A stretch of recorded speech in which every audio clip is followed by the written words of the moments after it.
안녕하세요. 결혼한 지 3년 된 30대 초반의 여성입니다. 얼마 전 남편과 이혼했습니다. 시어머니가 저와 신우를 대하는 태도 때문이지요. 시어머니 입장에서 신우와 제가 같을 수가 없다는 건 저도 잘 압니다. 하지만 이 집에서 신우는 공주, 저는 무수리가 따로 없었습니다. 제가 신우 수발 들어주려고 결혼한 거 아니잖아요. 저는 미국에서 고등학교와 대학교를 졸업한 뒤 한국으로 돌아와 마케팅 회사에 입사했습니다. 당시 일에 대한 욕심이 대단했기 때문에 가끔 친구들을 만나거나 운동을 하는 것을 제외하고는 모든 시간을 일에다 쏟아부었어요. 덕분에 회사에서 능력을 인정받아 같이 입사한 동기들에 비해 빠르게 승진할 수 있었습니다.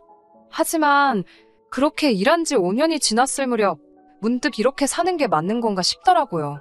주변 친구들은 연애 중이거나 결혼을 했거나 심지어 아이도 있었으니까요. 저는 가까운 친구에게 결혼 상대까지는 아니더라도 남자친구가 있었으면 좋겠다고 운을 띄웠습니다. 워낙 제 마음을 잘 알아주는 친구였기에 바로 소개팅을 잡더라고요. 그렇게 만나게 된 사람이 바로 남편이었습니다. 남편은 저를 보는 순간 연애는 물론이고 결혼까지 하겠다는 느낌이 빡 왔다고 하더군요. 저는 그 정도는 아니었는데요. 이후로 남편이 적극적으로 저에게 들이대기 시작했습니다. 저는 2, 3년 정도 사귀면서 서서히 알아가고 싶은 마음이었지만 남편은 하루라도 빨리 저와 결혼하고 싶어 했어요. 안정적인 가정을 꾸리면 일도 더 잘할 수 있을 것 같다면서요. 남편이 워낙 확신에 찬 모습을 보여주었기 때문에 결국 저는 마음의 문을 열었습니다. 그렇게 양가 부모님들의 축복 속에서 부부의 연을 맺게 되었네요. 남편이나 저나 둘 다 회사를 다니는 평범한 직장인이었습니다. 벌이도 비슷비슷했고요. 차이가 있다면 남편은 사무실로 출퇴근을 했고 저는 회사 방침상 계속해서 재택근무를 하고 있었다는 거죠. 비록 제가 집에서 일을 하고 있기는 했지만 계속해서 팀원들하고 소통하면서 마치 사무실에서 일할 때처럼 일을 처리해 나가야 하는 상황이었어요. 그런데 어머님께서는 출근도 안 하는데 뭐가 바쁘냐면서 당신들 심부름하기 싫어서 거짓말하는 거 아니냐고 추궁을 하시더라고요. 100번 양보해서 그렇게 생각하신 건 두 분 다 재택근무를 잘 모르셔서 오해하신 거라고 이해하려고 했습니다. 하지만 이때부터 제 마음이 상하기 시작했던 건 맞는 것 같네요. 그러다 제가 진짜로 이혼을 결심하게 된 건 어머님께서 점점 도가 지나친 것들을 제게 바라셨기 때문이에요. 하나하나 다 열거할 순 없고 가장 제가 힘들었던 것만 말씀드릴게요. 어머님께서는 저에게 신우를 마치 제 피부치처럼 챙기라 하셨습니다. 마치 제 여동생처럼요. 만약 정말 제 여동생이 신우처럼 행동했다면 진작에 제가 머리채 잡았을 거란 생각은 못 하셨던 거겠죠. 남편에게는 2살 어린 저랑 동갑내기인 여동생이 있습니다. 제가 이렇게 말해도 될지 모르겠지만 사는 게 영 마땅치가 않아요. 남편한테 들은 바로는 몇 년 전 신우가 사귀던 남자가 있었대요. 시부모님은 물론이고 남편에게도 소개시켰을 만큼 신우는 그 남자를 결혼 상대로 여겼답니다. 그런 와중에 신우가 임신을 하게 되었고 마음이 급해진 시부모님께서 결혼을 서두르기 시작했지요. 그런데 남자 쪽 반응이 영 신통치가 않더래요. 알고 보니 남자는 이미 애가 둘 있는 유부남이었지요. 이 사실을 알게 된 시댁은 발칵 뒤집히고 한바탕 난리가 났습니다. 누구보다 당사자였던 신우는 큰 충격으로 아이를 떠나보냈고 이후로 한동안 아무것도 못하고 산송장처럼 살았다네요. 그때에 비하면 지금은 정말 많이 나아진 거라고요. 그런 과거가 있어서인지 신우에 대한 시부모님의 애착은 상상을 초월했습니다. 부모가 상처받은 딸을 걱정하고 아껴주는 거야 당연하다고 생각해요. 하지만 문제는 당신들이 신우에게 하듯이 저도 신우에게 하길 바라셨다는 거죠. 솔직히 신우의 과거가 어떻건 간에 같은 여자로서 유감이고 안쓰러웠던 건 사실입니다. 하지만 그렇다고 해서 제가 신우를 떠받들고 막말로 모셔야 할 이유는 아니잖아요. 결혼식을 올리고 얼마 지나지 않았을 때 있었던 일입니다. 신혼여행을 유럽으로 갔었는데 거기서 명품백을 하나 샀어요. 남편이 사준 게 아니고 제가 제 돈으로 샀습니다. 쑥스러운 말이지만 그때 산 명품백이 제 인생 첫 명품백이었어요. 친정부모님도 근검절약이 몸에 배신 분들이고 저도 굳이 필요성을 느끼지 못했었거든요. 얼마 뒤, 온 가족이 모여 저녁을 먹기로 한 날이었습니다. 낮에 친구 결혼식이 있었기에 평소보다 좀 더 신경 쓴 차림새에 가방도 신혼여행 때 산 명품백을 메고 있었어요. 그 핸드백이 문제가 될 줄은 정말 상상도 못했네요. 식당에 도착했을 때부터 신우의 시선은 오로지 제 핸드백에 고정되어 있었습니다. 처음에는 가방이 너무 예쁘다며 칭찬을 하더니 눈으로 이리저리 살피더라고요. 얼마나 뚫어지게 쳐다보던지 제가 다 민망할 지경이었어요. 저는 무한한 마음에 신혼여행 때 큰맘 먹고 산 거라고 한마디 덧붙였습니다. 그러자 신우가 한번 매보면 안 되냐고 묻더군요. 신우도 사고 싶어 그런가 싶어서 한번 매보라고 별 생각 없이 가방을 건네주었어요. 그랬더니 신우가 마치 어린아이처럼 가방을 품에 안고는 이거 자기 주면 안 되냐입니다. 어이가 없었지만 웃으면서 안 된다고 이리 돌려달라고 했어요. 솔직히 자리에는 어머님 아버님도 보고 계시고 남편도 있었으니 누가 나서도 나서서 중재를 해줄 거란 생각도 있었고요. 그런데 신우는 쉽게 포기할 눈치가 아니었고 다른 가족들도 분위기가 그냥 주라는 식인 거예요. 결국 제가 정색을 하며 당장 돌려달라고 했습니다. 그러자 이번엔 신우가 자기 방에서 진짜 무슨 인터넷에서 1, 2만 원이면 살 법한 가방을 하나 들고 나오더니 바꿔서 드는 건 어떠냐입니다. 아가씨라면 바꿔 매겠냐고 물으니 자기 눈에는 비슷한 것 같대요. 그럼 그거 들라고 비슷한데 왜 자꾸 내 걸 달라는 거냐고 저도 모르게 짜증을 내고 말았습니다. 그러자 어머님께서 저에게 잠깐 당신 좀 보자고 하셨어요. 어머님을 따라 안방으로 들어가니 어머님께서 대뜸 저에게 신혼여행지에서 산 거면 당신 아들이 사준 거 아니냐입니다. 당신 아들이 사준 거면 그냥 신우 주랍니다. 아무렴 여동생이 먼저지 아내가 먼저였겠냐며 지금 제 눈치를 보느라 말을 못하고 있는 것 같답니다. 제가 제 돈 주고 산 가방이라고 하니 어머님께서는 몹시 못마땅한 표정으로 다시 할 말을 찾고 계셨어요. 잠시 뒤 어머님께서 뜬금없이 저더러 작년 신우 생일 때 뭐 해줬냐고 물어보셨어요. 작년 신우 생일이라니 저 그 당시 남편이랑 결혼은커녕 시부모님께 인사도 드리기 전이었습니다. 그러니 신우 생일을 어떻게 왜 챙기나요? 그리고 당연히 어머님 아버님이건 신우건 제 생일을 챙겨준 사람도 없었습니다. 제가 황당해서 작년 상황을 말씀드리니 시어머니께서는 그러면 올해 돌아오는 생일 선물로 준다 생각하고 제 가방을 놓고 가랍니다. 이쯤 되니까 저도 욱하더라고요. 저희가 무슨 10대 여학생도 아닌데 어머님까지 나서서 이게 무슨 상황인가 싶고 결국 어머님께 제가 이 정도 문제는 저랑 신우가 알아서 해결해야지 어머님이 나서실 건 아닌 것 같다고 한마디 했네요. 어머님께서는 저더러 시애미 말에 싸가지 없게 토를 단다며 화를 내셨지만 결국 더 강요는 못하시더군요. 거실로 나가 제 가방을 챙겼습니다. 어머님 아버님께는 속이 안 좋아서 먼저 집에 가겠다고 말씀드렸고 두 분도 그게 진짜 이유가 아니라는 건 아셨지만 뭐라고 하진 않으시더라고요. 그렇게 저는 남편과 먼저 집으로 돌아왔습니다. 남편은 저에게 그 가방 그냥 한번 빌려줬어도 되지 않았을까라며 조심스레 저에게 말을 붙이더라고요. 가방이 다른 것도 아닌데 첫 명품백이랍시고 너무 모시고 사는 거 아니냐면서요. 사람 나고 가방 났지 가방 나고 사람 났냐며 저더러 너무 신주단지 모시듯 한답니다.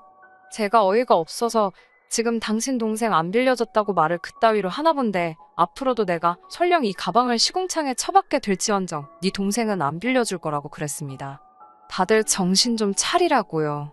진짜 생각할수록 불쾌하고 열받더라고요. 처음부터 왜 신우는 말도 안 되는 부탁을 해서 이런 곤란하고 유치한 상황을 만든 건지 앞으로 신우랑 얽히지 말아야겠다는 아주 확고한 생각을 갖게 된 날이었어요. 핸드백 사건 이후로 시어머니와 신우는 완벽한 한 팀이 되었고 저는 저밖에 모르는 이기적인 사람으로 낙인이 찍혔습니다. 그럼에도 불구하고 남편은 제가 윗사람이니까 한 번만 이해하고 넘어가 달라 했어요. 하도 남편이 부탁을 하길래 차마 모른 척 하지 못하고 딱 한 번 먼저 밥이나 먹자고 연락을 했네요. 문제는 신우가 그 식사를 계기로 제가 자기한테 숙였다고 생각하더라고요. 어떻게 생각하든 그건 지 자유지 싶어서 별 신경은 안 썼지만요. 하지만 그 이후로 신우의 땡깡과 어머님의 억지는 다시 활개를 치기 시작했습니다. 정말이지 여러 번 환장할 뻔했지요. 그렇다고 그 모든 일을 털어놓자면 밤을 새도 부족하기에 제가 결정적으로 남편과 이혼까지 하게 된 사건만 말씀드리겠습니다. 제가 고등학교와 대학교를 미국에서 나왔다 보니 당연히 외국 친구들도 많이 있습니다. 중에는 당연히 여자도 있고 남자도 있지요. 그러다 얼마 전 몇몇 친구들이 한국 여행을 하게 되었다며 연락을 해왔어요. 모처럼 그리웠던 친구들을 만나니 대학 시절로 돌아간 것 같기도 했고 너무 행복했습니다. 저는 친구들에게 남편을 소개시켰고 이후로 우리는 다 같이 맛있는 음식도 먹으러 가고 같이 사진도 찍고 즐거운 시간을 보냈어요. 그런데 이 사진을 신우가 본 모양이더군요. 사실 예전부터 신우가 제가 인터넷에 올리는 사진들을 몰래 보고 있다는 건 알고 있었습니다. 신우에게 말하지 않았던 일들도 신우가 알고 있는 경우가 종종 있었으니까요. 가령 주말에 쇼핑을 다녀왔다던가 어디 카페를 다녀왔다든가 그런 세세한 것들 말이에요. 친구들과 만나고 온 다음 날이었나 신우가 저에게 먼저 연락을 해왔습니다. 신우는 자기가 아쉬울 때만 먼저 연락을 하기 때문에 이번에도 또 무슨 부탁거리가 있구나 싶더군요. 아니나 다를까 신우는 자기가 예전부터 외국에 나가서 살고 싶었다며 운을 띄웠습니다. 처음에는 뜬금없이 무슨 소린가 싶었는데 듣다 보니까 제 사진에 있던 한 친구의 외모를 묘사하면서 그 남자랑 소개팅을 시켜달라는 거였어요. 솔직히 제가 신우를 좋아하진 않았지만 저는 친구가 어떤 사람인지 잘 알잖아요. 친구에 대해서 나쁘게 말하고 싶지는 않지만 친구는 한마디로 인물값 하는 녀석이었습니다. 좋은 직업과 훤칠한 외모로 여러 여자를 울리기도 했었고요. 하지만 신우는 이미 사랑에 배신당했던 상처도 있었고 여러모로 생각해봐도 굳이 모든 사람이 불편한 상황을 만들 이유가 없었어요. 저는 신우에게 친구가 여자친구가 있다고 말했습니다. 제 나름대로 신우를 지켜주기 위한 선의의 거짓말이었지요. 하지만 이튿날 퇴근한 남편이 대뜸 저에게 당신은 왜 당신 친구한테 여자친구가 없는데 자기 여동생한테는 있다고 거짓말을 했냐며 저에게 따지고 들었습니다. 제가 어떻게 알았냐니까 신우가 하도 서운해하길래 자기가 직접 제 친구에게 물어봤답니다. 일전에 만났을 때 서로 명함을 주고받더니 기어이 친구에게 연락을 해서 물어본 모양이더군요. 제가 남편에게 내가 일부러 그랬겠냐고 다 이유가 있으니까 그런 거라고 했습니다. 그러자 남편은 혹시 저더러 신우가 부끄럽냐며 성질을 내더라고요. 지금 자기 여동생이 직업도 없고 그러니까 쪽팔려서 다리 안 놔주는 거냐고요. 자기 여동생이 저보다 잘 먹고 잘 살게 될까봐 질투하냐면서 버러럭 하는데 어이가 없더군요. 제가 마음대로 하라고 소개를 시키던지 말던지 당신 알아서 하라고 나는 모른다고 했습니다. 하지만 얼마 뒤 친구가 미국으로 돌아가고 한 달쯤 지났을 때였나 봅니다. 저도 남편이 홧김에 한 이야기를 들은 거라 정확히 어떻게 된 상황인지는 모릅니다. 제 친구는 남편과는 전혀 다르게 설명하기도 했고요. 자세한 내막은 모르지만 어찌됐건 남편이 자리를 만들었던 모양입니다. 당시 제 친구는 미국으로 돌아가기까지 일주일 정도만 남겨놓고 있던 시점이었고요. 제 친구와 신우는 그 일주일을 거의 붙어 살다시피 했다더군요. 둘이서 뭘 하고 시간을 보냈는지는 상상하기도 싫고 알고 싶지도 않아요. 문제는 제 친구가 미국에 돌아가고 얼마 지나지 않아서부터 신우의 연락을 받지 않더랍니다. 남편이 저에게 친구랑 연락되냐고 묻기 전까진 저는 아예 무슨 일이 있었는지도 모르고 있었습니다. 남편은 도대체 왜 자기 여동생 연락을 무시하는 건지 이유만이라도 물어봐달라고 부탁하더군요. 솔직히 남의 연애사에 끼어서 이러쿵저러쿵 말을 전하는 건 정말 좋아하지 않았지만 신우 일이니까 나설 수밖에 없었네요. 친구에게 신우가 싫어졌냐고 물으니 너무 부담스럽답니다. 하룻밤을 같이 보낸 이후로 계속 언제 결혼할 거냐, 자긴 언제 미국에 가냐며 자기를 보채더래요. 반면 신우는 제 친구가 자기를 갖고 놀았다면서 자기는 모든 걸 다 줬다면서 이게 다 저 때문이랍니다. 유유상종이라면서 제가 자기 인생을 다 망쳐놨다나요. 저도 듣다 어이가 없고 화가 나서 일주일 만에 남자한테 모든 걸 다 준 여자가 이상한 거 아니냐고 뭘 믿고 다 줬냐고 쏘아붙였습니다. 애도 아니고 나이가 30이면 적어도 똥인지 된장인지 분간은 할 줄 알아야 할 거 아니냐고요. 그러자 이번에도 어머님께서 애가 세상 물정을 잘 몰라서 그런 건데 그렇게까지 말을 했어야 하냐면서 그 새치어로 사람을 죽일 수도 있고 살릴 수도 있는 거라며 말 조심하랍니다. 자기 딸이 하는 말은 철없이 뜻없이 하는 말이고 제가 하는 말은 비수라도 된다는 식이셨지요. 어머님의 이중잣대에 지칠 대로 지쳐가고 있었습니다. 신우는 이후로 또 알아 누웠습니다. 남편 말에 의하면 몇 년 전 그때만큼은 아닌 것 같으니 너무 미안해할 것 없답니다. 미안해할 거면 당신이나 미안해하라고 난 미안한 거 하나도 없다니까 저더러 정말 무신경하고 냉정하다던데 그 말도 이해가 안 되더군요. 그러나 중에 어머님께서 연락을 해오셨습니다. 신우가 입맛이 통 없어 보인다면서 신우 집에 가서 갈비탕도 좀 끓이고 반찬도 좀 하라는 거예요. 황당하고 어이가 없었지요. 갈비탕은 끓여본 적이 없다 하니까 당신이 다 불러주신다고 그대로 따라만 하면 된다고요. 어림도 없는 소리였습니다. 그래도 아프다는 신우를 참아 모른 척 할 수는 없어서 신우 집에서 멀지 않은 곳에 유명한 갈비탕 집이 있길래 그곳에서 갈비탕을 샀어요. 반찬 가게에 들려 이것저것 먹음직스러워 보이는 것도 몇 개 준비했고요. 남편이 같이 가자길래 마음대로 하라고 했습니다. 남편 입장에서야 동생이 남자 때문에 저러는 게 처음이 아니니 마음이 쓰였겠지요. 갖가지 생각에 머리가 아팠습니다. 신우가 한심하면서 불쌍하기도 하고 이런 상황을 만든 남편과 제 친구에게도 짜증이 나고 중간에 저만 새우처럼 껴서 피보는 느낌이라 열받고 그렇게 신우네 집에 도착을 했습니다. 신우는 제 손에 들린 봉지를 보더니 식당에서 사온 거냐며 투덜거리더군요. 고맙다는 말은커녕 갈비탕을 수저로 휘휘 저으면서 건더기가 부실하다, 간이 세다, 타박을 해댔습니다. 그러더니 안 먹겠다며 다시 방으로 들어가더라고요. 남편까지 나서서는 그러니까 끓여주지 그랬냐면서 꿍시렁거리고 그때 어머님으로부터 전화가 걸려왔습니다. 혼자 사는 시누이가 너 때문에 아파서 끙끙 앓고 있는데 갈비탕 하나 끓여 먹이는 게 그렇게 힘드냐입니다. 사다 먹일 시간은 있고 끓여 먹일 시간은 없냐면서 저희 친정어머니가 아프셔도 사다 먹였을 거냐고요. 무리한 부탁이고 염치 없는 소리라는 걸 모르시는지 정말 복장이 터지겠더라고요. 결국 제가 그렇게 안쓰러워 죽겠으면 신우 좀 데리고 사시라 했습니다. 혼자서 냇깔려 놓으니까 저렇게 세상 무서운 줄 모르고 처음 만난 남자한테 간이고 쓸객 다 빼주는 거 아니냐고 딸 교육 좀 제대로 시키시라고요. 그러자 어머님께서 말문이 막히신 듯 어머머만 연신 외쳐대셨습니다.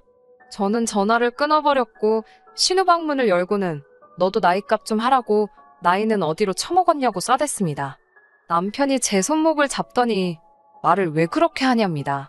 갈비탕 하나만 끓여줬으면 모두가 기분 좋게 끝날 일을 제가 일을 키운다고요. 남편 말에 열받은 제가 신우가 열어놓은 갈비탕을 그냥 바닥에 집어던져버렸습니다. 당연히 부엌 바닥이 엉망이 되었지요. 거기다 기름기 있는 음식이니 더 말씀 안 드려도 어떤 꼴이 났을지 아시겠지요. 남편이 저더러 미쳤냐고 욕을 하길래 진짜 미치면 어떻게 되는지 한번 보고 싶냐고 악을 썼습니다. 신우는 부엌 바닥을 보더니 뭐가 서러운가 울더라고요. 남편은 그런 신우를 달래러 오는데 고기는 바닥에 널브러져 있고 양말이 갈비탕에 젖어가지고 미끄덩거리니까 허둥지둥 또 생각하니까 웃기네요. 남편이 당장 치우고 가라길래 치울 것 같으면 엎었겠냐고 생각 좀 하고 말하라고 소리를 질렀어요. 하여튼 누굴 닮았는지 생각 안 하는 건 온 가족이 다 똑같다고 한심하다고 비웃어주고 먼저 나왔습니다. 이후로요? 당연히 시부모님 귀에 이 이야기가 들어갔고 뭐 난리가 났지요.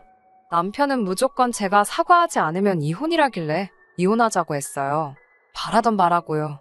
남편은 집안의 자존심이라며 곧 죽어도 제가 숙이고 들어오길 바란 눈치였는데 전 정말 이혼하고 싶었고 결국 저희는 이혼했습니다.